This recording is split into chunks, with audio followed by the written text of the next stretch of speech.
I'm Anna, and I'm 32 years old. The sound of handcuffs clicking shut on my sister Emily's wrists still echoes in my head 3 hours later. The metal was cold, unforgiving, just like the look she gave me as the officer read her rights. Her tears came way too late. Where are you watching from today? Drop your location in the comments below and hit that like and subscribe button if you've ever felt betrayed by your own family. You'll definitely want to stick around for what happened next. Let me take you back to where this nightmare really started, because the fraud that nearly destroyed my life began long before Daniel ever touched my bank account. It started with success. My success. And apparently that was my biggest mistake. When I bought my Manhattan apartment last fall, I thought my family would be proud. 2-bedroom, corner unit, Riverview, paid in cash. The kind of place you work 15-hour days to afford. The kind of achievement that should have warranted celebration. Instead, I got strained smiles and uncomfortable silences at the family dinner where I shared the news. My brother Michael barely spoke that night. He kept walking around my living room, touching surfaces like he was appraising them, his jaw getting tighter with each expensive detail he noticed. The imported marble countertops, the hardwood floors, the custom lighting, everything I'd carefully chosen and saved for. Emily was different. She visited constantly after that, always with elaborate compliments about my little place. She'd run her fingers along my furniture, asking pointed questions about prices and payment methods. "You must be doing so well for yourself," she'd say with that smile that never quite reached her eyes. The truth is, I wasn't showing off. I've never been that type. This apartment was just the natural result of years of smart investments, strategic career moves, and living below my means while building my financial consulting practice. But somehow, my success became their problem. Michael stopped returning my calls as frequently. Emily's visits became interrogations disguised as sister time. Family gatherings turned into subtle competitions where my achievements were either minimized or completely ignored.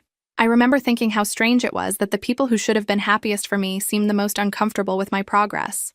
I had no idea they were already planning their solution. The first hint of trouble came during Emily's birthday dinner in June. Michael kept checking his phone, distracted and agitated. When Emily asked about his restaurant renovation business, his face darkened. "Market's tight right now," he muttered. Some projects fell through. Emily nodded sympathetically, but I caught the look they exchanged. It lasted maybe 2 seconds, but it carried the weight of shared secrets and mutual understanding. They were in trouble, financial trouble, and they were looking at me like I was the answer. The money requests started small and seemingly innocent. Michael needed a loan for equipment repairs. Just $5,000. He'd pay it back within the month. Emily's freelance graphic design client was late on payment. Could I cover her rent until the check came through? I said yes both times. Family helps family, right? That's what I'd been raised to believe. But the payback never came. Michael's equipment loan became a business investment opportunity that just needed a little more capital. Emily's rent assistance became a pattern of monthly emergencies that always seemed to coincide with her mortgage due dates. 6 months later, I'd lent them nearly $40,000 combined. Not one penny had been repaid. When I finally brought up the mounting debt during a family barbecue, both siblings looked at me like I'd committed some unforgivable social breach. "Wow, Anna," Emily said loudly enough for our parents to hear. "I didn't realize you were keeping such detailed track of family favors." Michael nodded gravely. Money really changes people, doesn't it? Our parents immediately sided with them. Mom pulled me aside to lecture me about the importance of family loyalty. Dad suggested I was being unnecessarily mercenary about what should be simple generosity between siblings. That night, I went home and did something I should have done months earlier. I calculated exactly how much I'd given them versus how much they'd contributed to family expenses, gifts, or emergencies over the past 5 years. The numbers were staggering. I'd covered Emily's car repairs, Michael's business failures, both of their children's birthday parties, and countless family dinners where I somehow always ended up with the check. Meanwhile, they'd contributed exactly nothing to our parents' anniversary celebration, Thanksgiving dinners, or even Christmas gifts for each other's kids. I was the family bank, and they were treating me like an ATM with no withdrawal limit. When I politely but firmly told them I wouldn't be lending any more money, their reactions revealed everything I needed to know about our relationships. Emily accused me of abandoning family during their darkest hour. Michael suggested I'd become cold and calculating since getting money. Neither one apologized for taking advantage of me. Neither one offered any timeline for repayment. They just made it clear that setting financial boundaries made me the villain in their story. I remember thinking that night how exhausting it was to love people who only seemed to value me for what I could provide. But I had no idea that their disappointment in my new boundaries was about to motivate something far worse than guilt trips and family drama. They were about to graduate from taking my money to stealing it. Have you ever experienced the moment when you realize your own family sees you more as a resource than a person? Leave your thoughts in the comments below.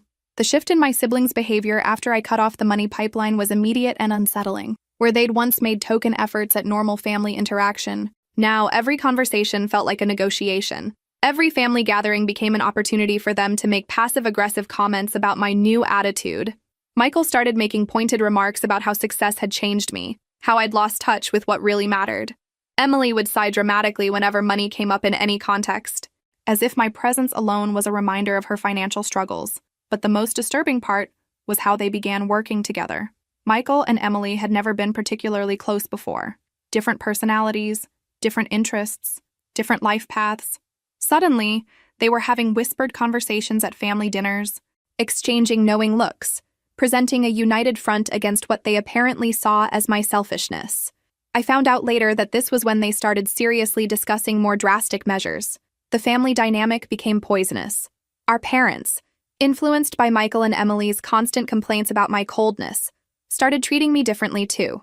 Mom would make comments about how money couldn't buy happiness, clearly directed at me. Dad started praising Michael and Emily's resilience in facing their financial challenges, with the obvious implication that they were more noble for struggling than I was for succeeding. Christmas that year was particularly brutal. I'd prepared thoughtful, expensive gifts for everyone, while Michael and Emily showed up with obviously last-minute bargain store purchases. But somehow I was the one who got lectured about the true meaning of the holidays when I didn't enthusiastically praise their generic gift cards. Emily made a point of thanking Michael loudly for his meaningful present to her, a wooden picture frame that still had the clearance sticker on it, while barely acknowledging the professional photography session I'd arranged and paid for to update her business portfolio. That night, I overheard Emily on the phone with someone, though I couldn't make out the full conversation through the bathroom door. But I caught enough fragments to understand she was discussing me, my apartment, and something about teaching her a lesson. I should have paid more attention to that phone call. I should have trusted my instincts about the way they'd been behaving, but I was still operating under the assumption that family dysfunction had limits, that blood relationships came with certain unspoken protections. I was wrong about that. Spectacularly wrong. Because while I was trying to maintain relationships with people who increasingly seemed to resent my very existence, they were already planning the kind of betrayal that would make their previous selfishness look like harmless sibling rivalry. They weren't just angry about the money anymore. They wanted to destroy me for having the audacity to succeed without their permission. The plan they eventually executed was brilliant in its simplicity and devastating in its execution. I pieced together the full scope of their conspiracy only after everything fell apart, through police interviews, recovered text messages, and Daniel's eventual confession. It started with Emily remembering an old connection from her brief stint working at a logistics company 3 years earlier. Daniel Morrison had been a supervisor there, charming and competent, until he was quietly terminated following suspicions of inventory theft. Nothing was ever proven, no charges were filed, but he'd been blacklisted from similar positions. Since then, Daniel had been surviving on what detectives would later classify as sophisticated consumer fraud. Online shopping scams, identity theft, credit card manipulation. He was good at reading people, better at manipulating them, and excellent at disappearing when things got complicated. Emily reached out to him in January, just weeks after my Christmas gift had reminded her exactly how wide the gap between our financial situations had become. Her initial contact was supposedly innocent, just catching up with an old colleague. But their conversation quickly turned to my success, my apartment, my apparent wealth. Daniel was interested, very interested. The proposition they ultimately agreed on was elegant. Daniel would seduce me, gain access to my financial information, and extract as much money as possible before disappearing. The proceeds would be split 3 ways, Emily, Michael, and Daniel each taking a share. Michael's role was crucial. As my brother, he could vouch for Daniel's character, facilitate introductions, and provide the kind of family credibility that would lower my natural defenses. Emily would handle the social engineering, making sure I was emotionally vulnerable and ready for a relationship. They spent weeks crafting Daniel's persona. He couldn't appear too wealthy, that would make me suspicious. But he couldn't seem desperate either. I was too smart to fall for obvious financial manipulation. He needed to be successful enough to be attractive, stable enough to be trustworthy, but not so impressive that he'd outshine my own achievements. They settled on a consulting engineer, recently relocated to New York for work. Divorced, no kids, financially stable but not flashy. The kind of man who would appreciate my success without being threatened by it. someone who would fit naturally into my professional world without raising questions about his background. Emily handled the backstory research, creating social media profiles that went back years, establishing connections with mutual acquaintances, even planting positive references among people in my network. Michael would vouch for Daniel's character based on business connections that were entirely fabricated. The most chilling part of their plan was how well they understood me. They knew I'd been single for over 2 years, focused on building my business. They knew I was cautious about dating, particularly about men who might be interested in my financial success rather than me personally. So they created exactly the kind of man I would trust.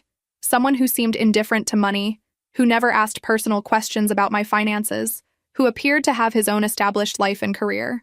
They knew me well enough to manipulate me perfectly. And I walked into their trap with my eyes wide open, grateful that my family cared enough to introduce me to such a perfect man. Anna, there's someone I really think you should meet. Michael's words seemed innocent enough when he called that February afternoon. He was at a networking event, he explained, talking to a consultant who'd just moved to the area. Really interesting guy, educated, professional, seems like your type. I remember laughing. My type? Since when do you play matchmaker? Since I realized how much time you spend working and how little time you spend meeting actual human beings. He shot back with what seemed like genuine brotherly concern. Come on, just coffee. What's the worst that could happen? Famous last words. Daniel Morrison was everything my family had promised and everything I thought I wanted. Tall, well-dressed without being flashy, with the kind of quiet confidence that suggested competence rather than arrogance. When Michael introduced us at a small cafe in Midtown, Daniel's handshake was firm, his smile genuine, his attention focused entirely on me rather than his phone or the room around us. Michael tells me you're in financial consulting, he said, settling into his chair with easy grace. That must be fascinating work, especially in this economic climate. Most men, when they learned about my career, either glazed over with disinterest or became immediately calculating about my potential earning power.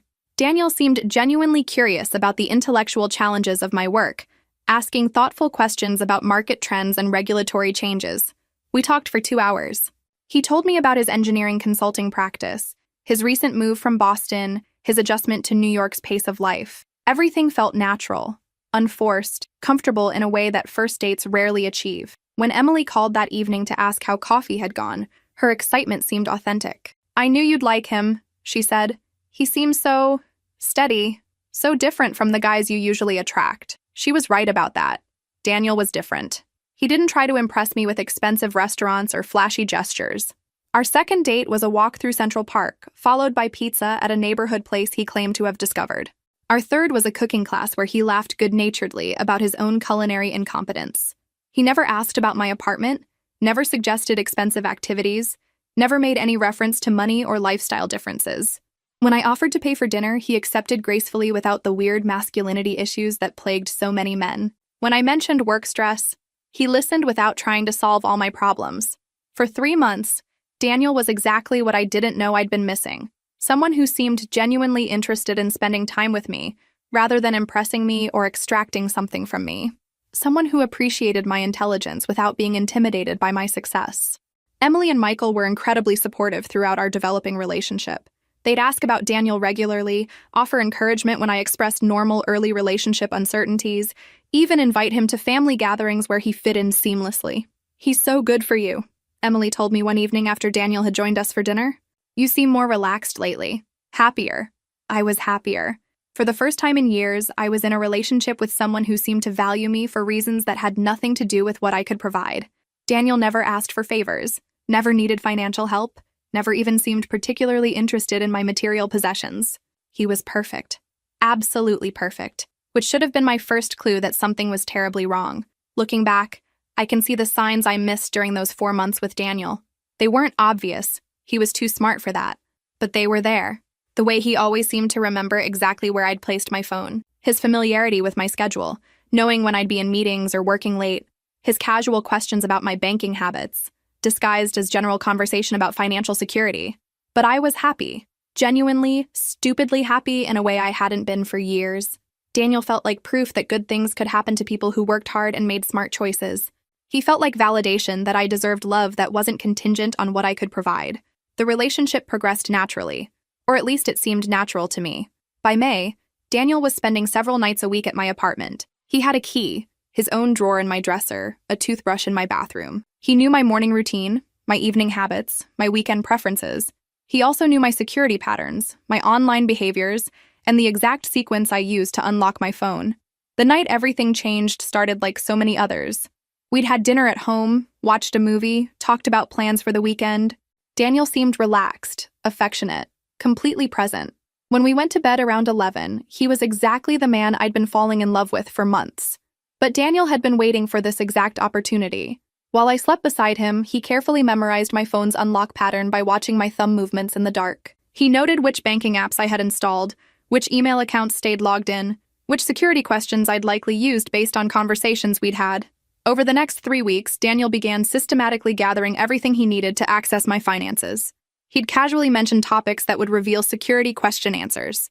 My first pet's name, my childhood street address, my mother's maiden name. He'd observe my banking habits, noting when I checked accounts and how I typically interacted with financial apps. Emily's role during this period was crucial.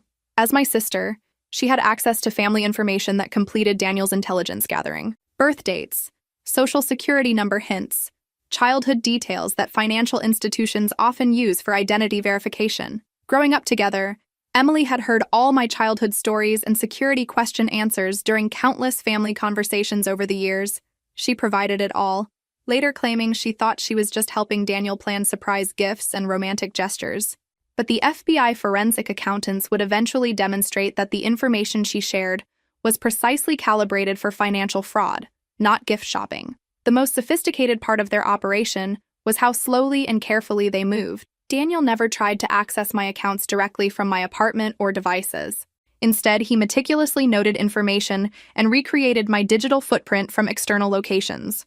By late May, Daniel had everything he needed: bank account numbers, credit card details, security question answers, even backup verification methods. He'd created comprehensive profiles that would allow him to pose as me in almost any financial context.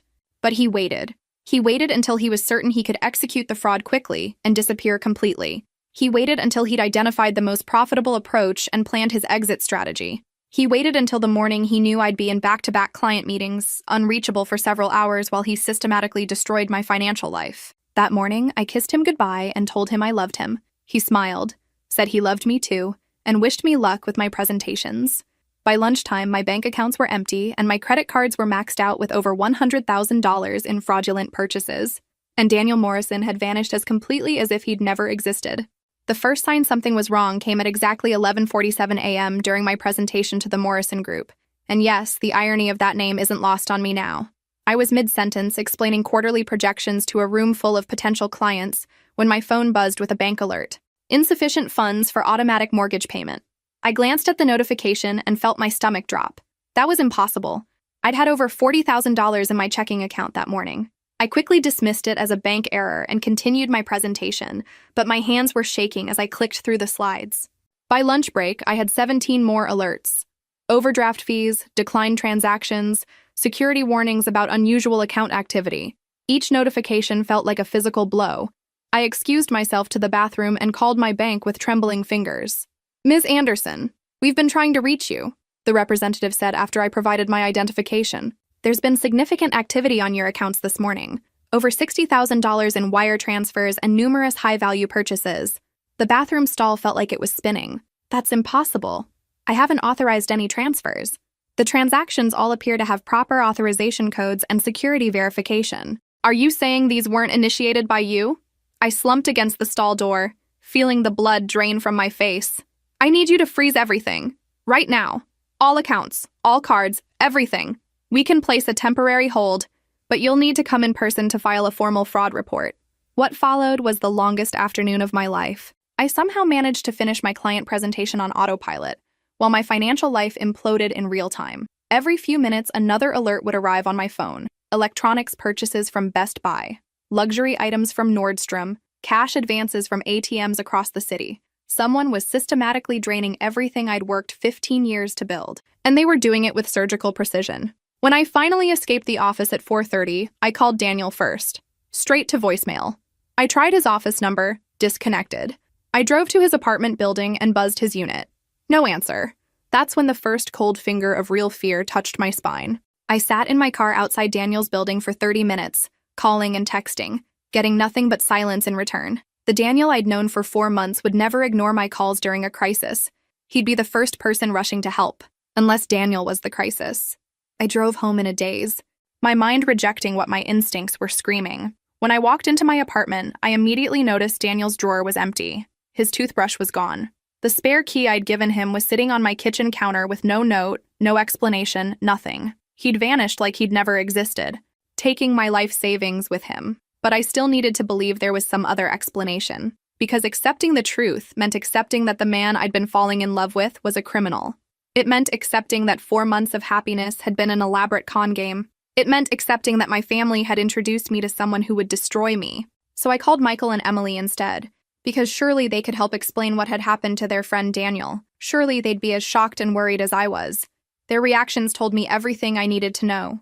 "Anna, slow down," Michael said when I called him, hysterical and barely coherent. "What are you saying about Daniel?" "He's gone," I sobbed into the phone. "All my money is gone. Someone stole everything, and Daniel just disappeared. Michael, I need help. I don't know what to do." There was a pause that lasted exactly 3 seconds too long. "I'm sure there's an explanation," he said carefully. "Maybe he had a family emergency or something." Family emergency. Right. The kind that requires emptying someone's bank accounts and vanishing without a trace. "Can you come over?" I asked. "Please? I need to figure out what happened." "Of course," Michael said quickly. "Emily and I will be right there." Emily and I. Not just Michael. Both of them. Together. Like they'd been waiting for this call.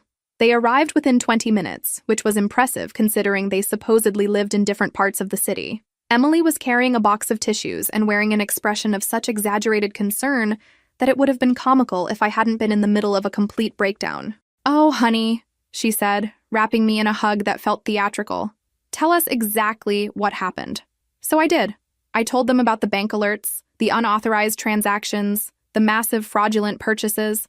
I showed them the statements on my laptop, the endless list of charges I'd never authorized. I explained how Daniel had vanished completely, leaving no trace that he'd ever been in my life. Michael and Emily exchanged glances throughout my recitation, quick, meaningful looks that they probably thought I was too distraught to notice. But I caught every single one. "This is terrible," Emily said when I finished. Her voice was perfectly modulated, hitting all the right notes of shock and sympathy. Who could do something like this? "Someone who had access to all my personal information," I said, watching her face carefully. "Someone who knew my security questions, my banking habits, my daily schedule." Another glance between my siblings. This one lasted longer. "You think Daniel did this?" Michael asked, and his tone was just slightly off, like he was reading from a script he hadn't quite memorized. "Who else could it have been?" I snapped. "He's the only person who had that level of access to my life." That's when Emily made her fatal mistake. "Well," she said with a little shrug, "maybe this will teach you not to trust strangers so easily." The words hit me like a physical slap. I stared at her, certain I'd misheard. "What did you say?" "I just meant," Emily backtracked quickly, seeing my expression, "that you should be more careful about who you let into your life." "Emily," I said slowly, "I just told you that I've lost everything. Over $100,000. And your response is that it's my fault for trusting the man you introduced me to?" "That's not what I meant," she protested. But the damage was done. Michael jumped in, trying to smooth things over. "Anna, Emily's just upset. We all are." She didn't mean it like that. But I was watching Emily's face and I saw something there that made my blood run cold. It wasn't guilt or regret or even embarrassment. It was satisfaction. For just a moment before she caught herself, Emily looked pleased. "Get out," I said quietly. "Anna, don't be dramatic," Michael started. "Get out!" I screamed, and both of them jerked back like I'd slapped them. "Both of you, right now." They left, still making protests and excuses, but I wasn't listening anymore. I was thinking about Emily's expression, about Michael's carefully scripted responses, about how quickly they'd both arrived together. I was thinking about 4 months of them encouraging my relationship with Daniel, asking pointed questions about how serious we were getting, celebrating every milestone like they were genuinely invested in my happiness. I was thinking about how they'd known exactly what to say to make me trust him completely. That night, I cried. I cried for the money, for the betrayal, for the stupidity of believing that my family actually wanted what was best for me. I cried until I was empty, until my throat was raw and my eyes were swollen shut. But when I woke up the next morning, something fundamental had changed inside me. The grief was still there, but it was wrapped in something harder now, something that felt like steel. I'd spent 32 years being the family peacekeeper, the one who absorbed everyone else's problems and smoothed over conflicts. I'd spent my entire adult life trying to earn approval from people who would apparently rather destroy me than see me succeed. That version of Anna died somewhere in the darkness of that night. The woman who woke up the next morning was someone entirely different. Someone who understood that when your own family declares war on you, the only response is to win decisively. I had work to do. What do you think will happen next? Drop your predictions in the comments below. The new Anna didn't waste time on self-pity or wishful thinking. The new Anna understood that hoping for justice and actually getting it were two very different things.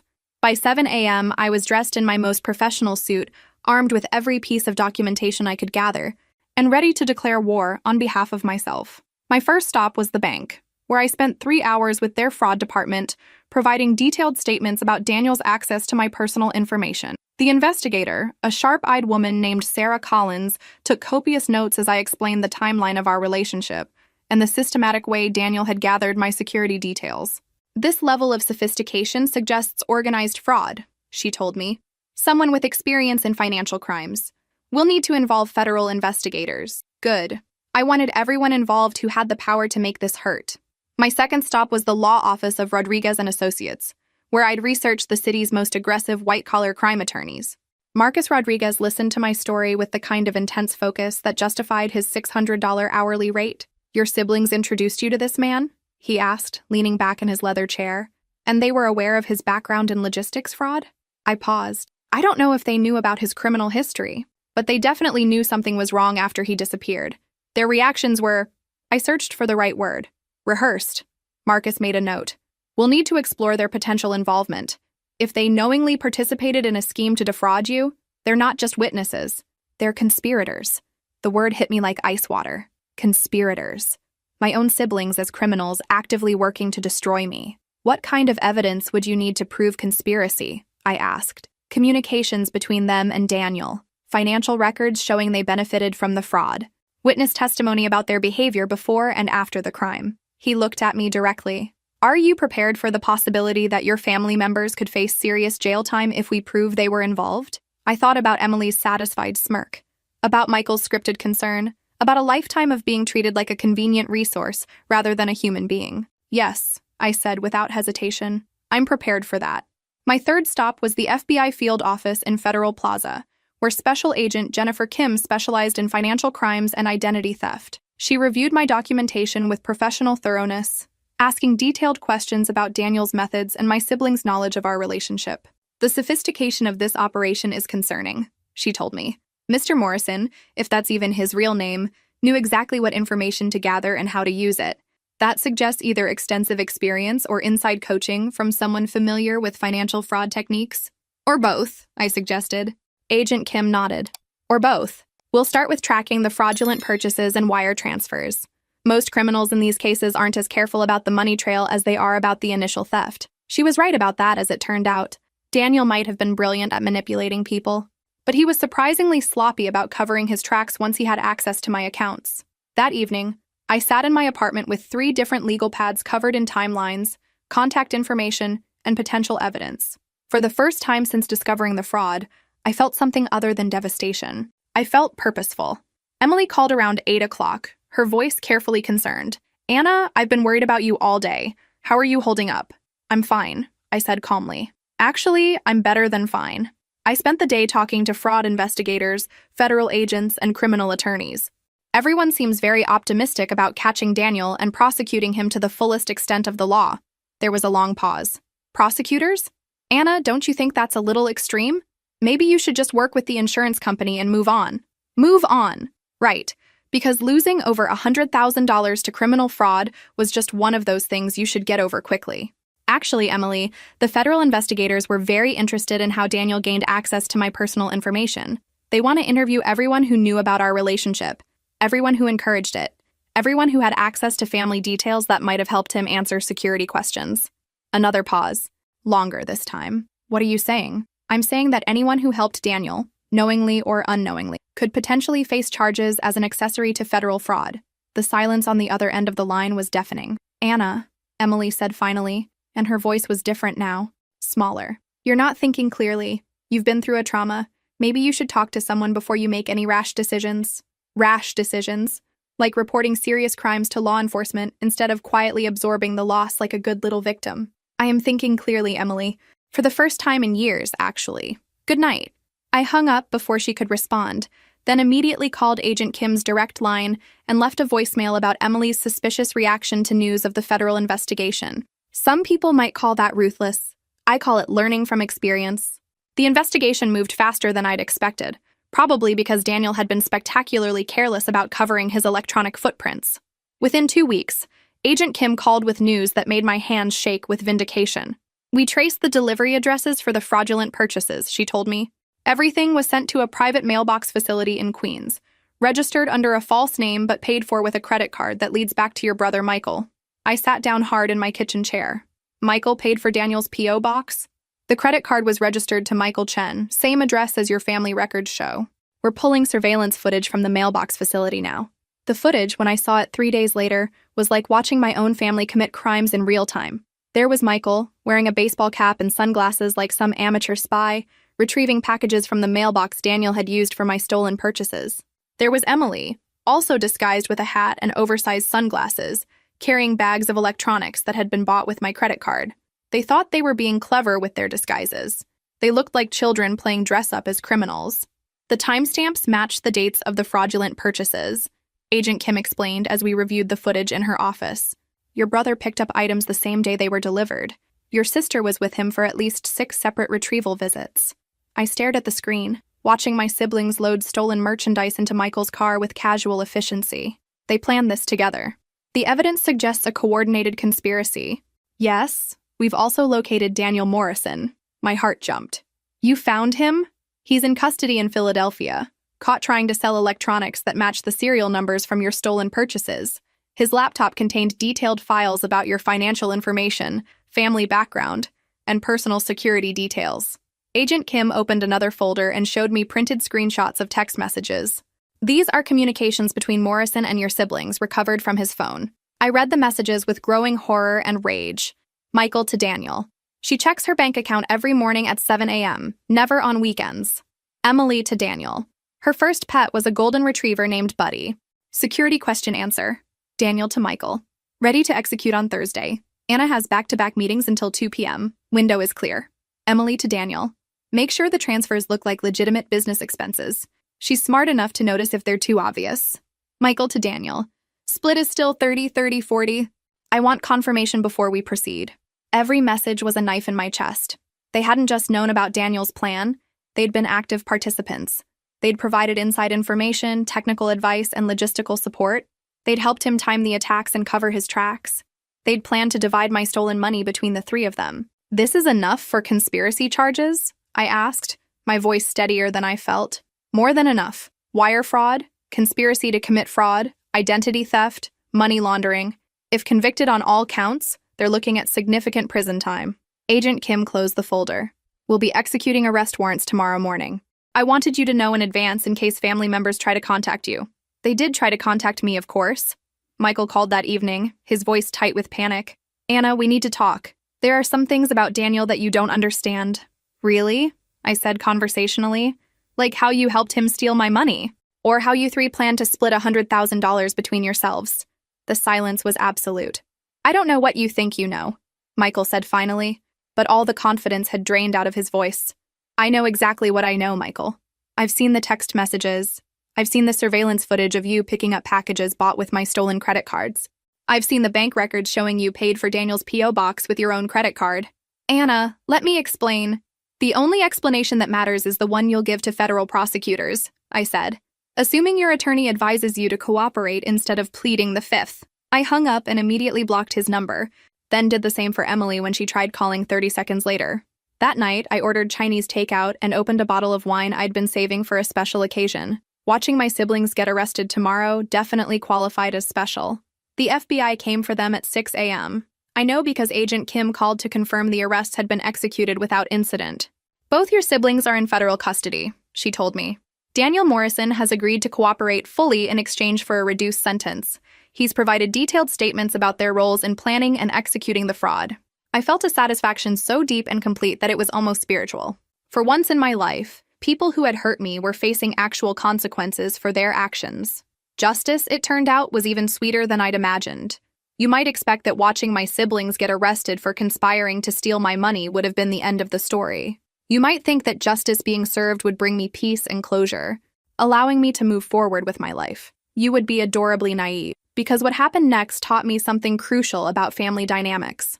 When some family members get caught doing terrible things, the rest of the family doesn't rally around the victim. They rally around the criminals. My parents' reaction to Michael and Emily's arrests was swift, predictable, and absolutely enraging. The arrests had happened at dawn, but news travels fast in families, especially when people are panicking.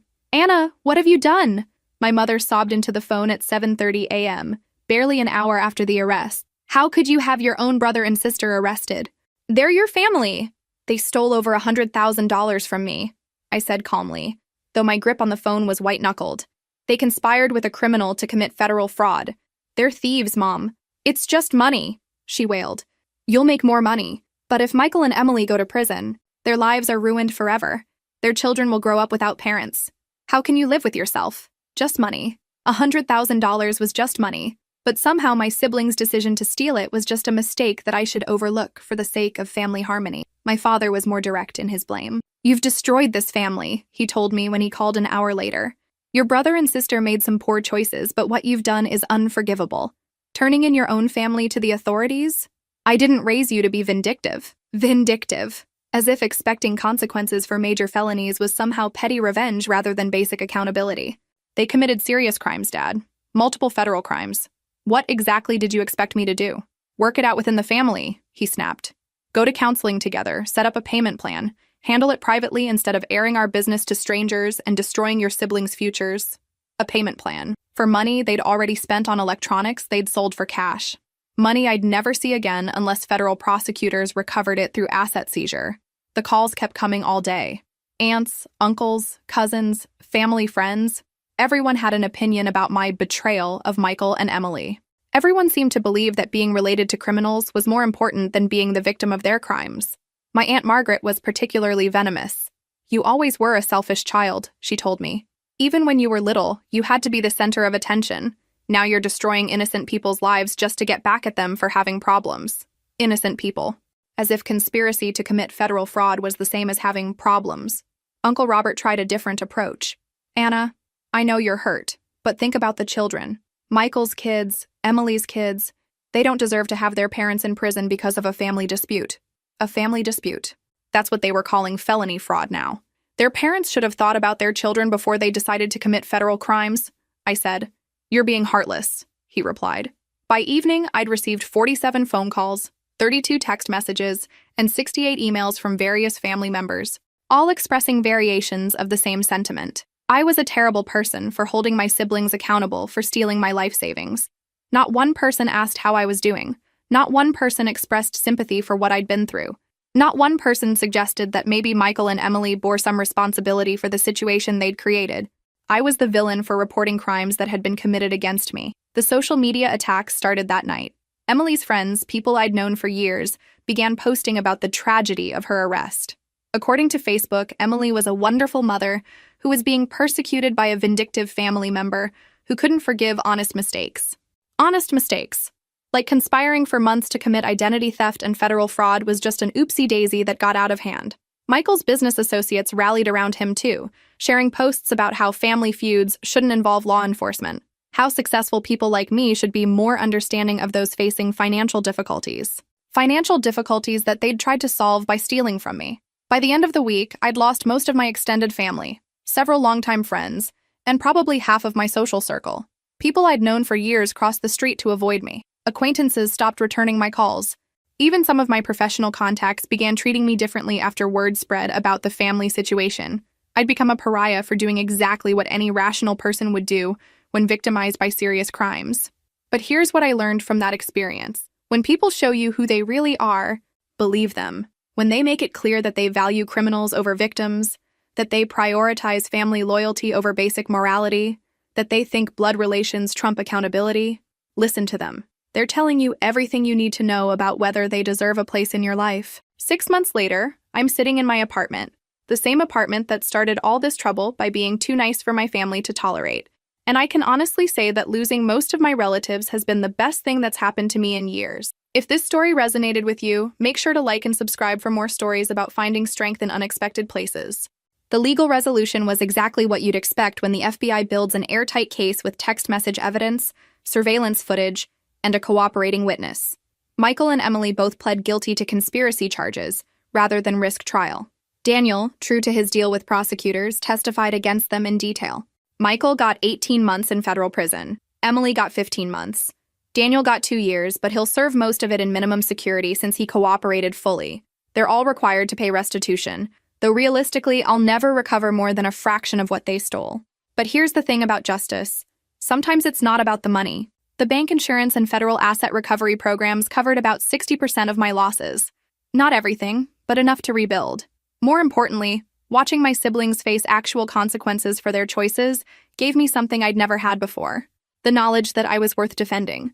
I'd spent 32 years accepting that my role in the family was to absorb problems, smooth conflicts, and prioritize everyone else's needs over my own well-being. I'd been trained from childhood to believe that setting boundaries was selfish, that expecting accountability was unreasonable, that family loyalty meant accepting abuse disguised as love. The fraud case forced me to choose between enabling criminals and protecting myself. For the first time in my life, I chose me. That choice cost me relationships with people who apparently believed that being related to someone was more important than basic decency. It cost me the illusion that blood family would automatically support me during my worst moments. It cost me the fantasy that unconditional love actually existed among people who'd spent decades treating my success as their personal checking account. But it gave me something infinitely more valuable: self-respect. These days, my social circle is smaller but infinitely healthier. I have friends who celebrate my achievements instead of resenting them. I have colleagues who respect my boundaries instead of testing them. I have a therapist who's helped me understand that loving people doesn't require accepting their mistreatment. I even have a new romantic relationship with someone I met through work, someone who knew nothing about my family situation or financial status when we started dating, someone who likes me for reasons that have nothing to do with what I can provide for him. Most importantly, I have the knowledge that I can survive devastating betrayal and come out stronger. My parents still call occasionally, usually when they want me to forgive and move forward for the sake of family unity. They don't seem to understand that forgiveness doesn't require giving people additional opportunities to hurt you. They definitely don't understand that family unity based on enabling criminal behavior isn't actually unity. It's complicity. Michael and Emily send letters sometimes, usually around holidays or their birthdays. The letters are full of self-pity and requests for financial help with their legal fees. I file them in the same folder where I keep my case documentation, right next to the text messages where they plan to steal my money. Some people might call that harsh. I call it learning from experience. Because here's what I discovered during the darkest period of my life. Sometimes the people who hurt you most are the ones who taught you how to be strong. Sometimes losing a toxic family teaches you what real love actually looks like. Sometimes being betrayed by people you trusted completely teaches you to trust yourself more than anyone else. And sometimes, just sometimes, justice feels exactly as good as you hoped it would. I still live in the same Manhattan apartment that made my siblings so envious, they decided to destroy my life rather than build their own. But now, when I look around at the marble countertops and river view and custom lighting, I don't see material success that needs to be hidden or minimized. I see evidence of what I can accomplish when I'm not carrying other people's problems on my shoulders. I see proof that I deserve beautiful things, honest relationships, and respect from the people in my life. Most of all, I see a space that belongs entirely to me. No family drama allowed. No criminal conspirators welcome. No apologies required for the audacity of succeeding on my own terms. The handcuffs clicking shut on Emily's wrists might have been the end of her freedom, but for me, it was the beginning of mine.